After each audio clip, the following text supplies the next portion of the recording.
कि ध्यान की ऊर्जा हवन कुंड की तरह है। आप आंख बंद करके बैठे, जैसे ही आपने इंद्रियों को अतेंद्रिय बनाया, वैसे ही आपकी बाहर की तरफ निकलने वाली ताकत अंदर की तरफ जाती हैं और वो एक ऊर्जा तैयार करती हैं। और उस ऊर्जा में, हवन कुंड में आप क्या डालते हो, उस पर डिपेंड करता है कि आपसे क्या फैलेगा। मैं बहुत बार कह चुका हूं और फिर सावधान कर रहा हूं, मनों के रोग जब तक हैं तब तक थेरेपियां ले लेना, लेकिन मनोरोग जब तक हैं तब तक ध्यान में मत उतरना। जो कराया जाता है जैसे ओशो डायनेमिक, ये सब चीजें बहुत छोटी थेरेपी वाली बातें हैं। मैं भी कराता हूं थेरेपियां करो। ध्यान के लिए तैयारी होनी चाहिए, स्नान की तैयारी, अपने को साफ कर लेने की तैयारी। जब स्वप्न में ओशो आए थे मेरे पास, तो उन्होंने मुझसे एक ही चीज कही थी कि क्या तुम्हारे वस्त्र साफ हैं? मैंने कहा हाँ, ये वाले तो साफ। बोले नहीं, देख लो, अभी वस्त्रों में कोई गंदगी लगी हो तो उसको भी धो लो, उसके बाद तुम्हें मेरे साथ यात्रा करनी। उस समय मैंने बताया था कि उस समय मेरे अंदर एक ही चीज चल रहा था, एक भय चल रहा था कि मेरे ऊपर एक केस था और मैं जेल जाने से बच रहा था। और तो कोई जिंदगी में कोई चीजें नहीं रह गई थी, वो जेल जाने से बच रहा था।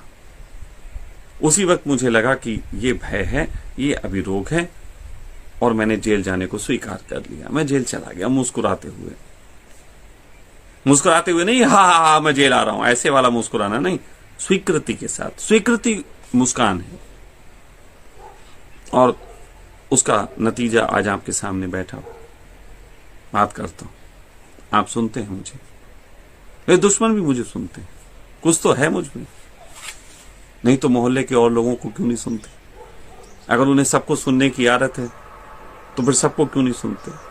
मुझ में कुछ है, कुछ छिदता है, तो उनके मनों को, किन्हीं को प्यारा लगता है तो उनकी चेतनाओं के अंदर वो आवाजें हैं, उन्हें लगता है इसके पास जाओ, मैं भी निखर सकता हूं।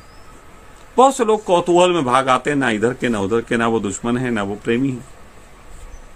वो यहां आके थोड़े बहुत पैसे दे जाते हैं, अपना ब्रेड बटर चल जाता है। बात ध्यान में तब प्रवेश करो जब तुम आनंदित हो। उसका कारण बता देता हूं। मेरे हाथ में मिर्चें हैं, थोड़ी सी मिर्चें दे दो। अगर इस मिर्च का मैं हाथ में रखे हूं, क्या इस दुनिया में पहली बार जापानी तकनीक और भारतीय चिकित्सा ज्योतिष के माध्यम से सखा वेलनेस कर रहा है गंभीर से गंभीर बीमारियों का इलाज।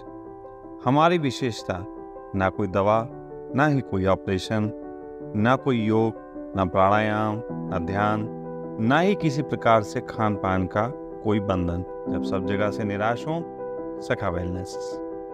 मिर्च की धांसा या इसको मेरे नाक में ऐसे चढ़ेगी नहीं, मुझे निकट लाके उसको चढ़ाना पड़ेगा, तब जाके धांसा लगेगा, या मुझे खानी पड़ेगी मुंह में जाके, तब जाके एकदम मिर्च अपना काम करेगी। लेकिन अग्नि जल रही हो, मैं मिर्च डाल दूं तो वो इतनी तीव्र हो जाएगी कि मेरे ना चाहते हुए भी मेरे अंदर घुस जाए। तो जो हम डालते हैं हवन कुंड में, वो 1000 गुना होके फैल जाता है, हमारे अंदर ही फैल जाता है। तो कामुकता है तो ध्यान में मत उतरना। कामुकता खत्म करने के लिए तुम्हें जिन बाबाओं ने ऐसा बताया है कि ध्यान करने से कामुकता दूर होती, उन्होंने गलत बताया। ध्यान में अगर कामुकता के भाव से बैठोगे तो खत्म नहीं होगा, बढ़ जाएगा। हां, कोई आनंदित होकर बैठ जाए तो कामुकता शांत हो जाती है, ये बिल्कुल अलग बात। लेकिन कामुकता समाप्त करने के लिए अगर बैठे तो कामुकता बढ़ेगी। अगर क्रोध समाप्त करने के लिए बैठे तो क्रोध बढ़ेगा। ये बात अलग है कि आनंदित होकर बैठ जाए तो क्रोध समाप्त हो सकता है। लेकिन लोग सोचते हैं कि जो मनोदशाएं उनकी हैं उसी में ध्यान में उतर जाए। गलत है, बिल्कुल गलत है।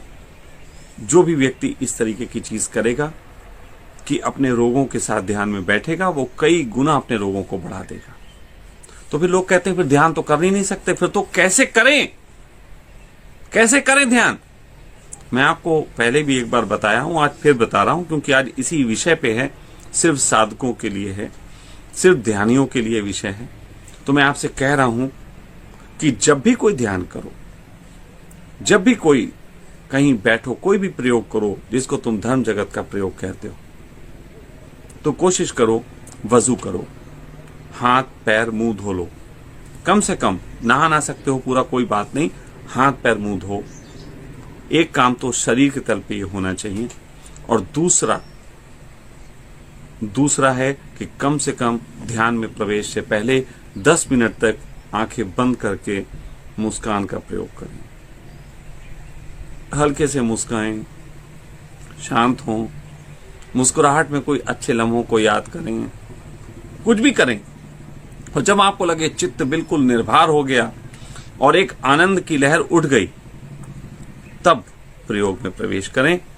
तो उस आनंद के साथ आपका उसमें प्रवेश करना आपके आनंद को कई गुना बढ़ा देगा। अन्यथा पूरी संभावना है कि जिन चीजों से मुक्त होने तुम निकले हो वही चीजें तुम्हें गुलाम बना लें। ये बात बिल्कुल स्पष्ट है। परमात्मा को अपने घर में बुलाने से पहले तुम्हें अपने सब कमरों की सफाई कर लेनी चाहिए। काम, क्रोध, लोभ, मोह, ईर्ष्या, द्वेष, अहंकार,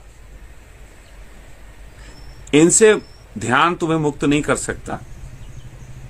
इनसे जब मुक्त होगे तो ध्यान तुम्हें उपलब्ध हो सकता है। आंखें बंद करके बैठने को मैं ध्यान नहीं कहता, वो प्रयोग है। मैं जिस ध्यान की बात करता हूं उसमें समझ लो कि परमात्मा तुम्हें ध्यान रख रहा है, तुम्हारा ख्याल परमात्मा रख रहा, ये है ध्यान। असल में अगर कोई ध्यान है तो बस यही ध्यान है कि तुम्हारा परमात्मा ख्याल रखता है।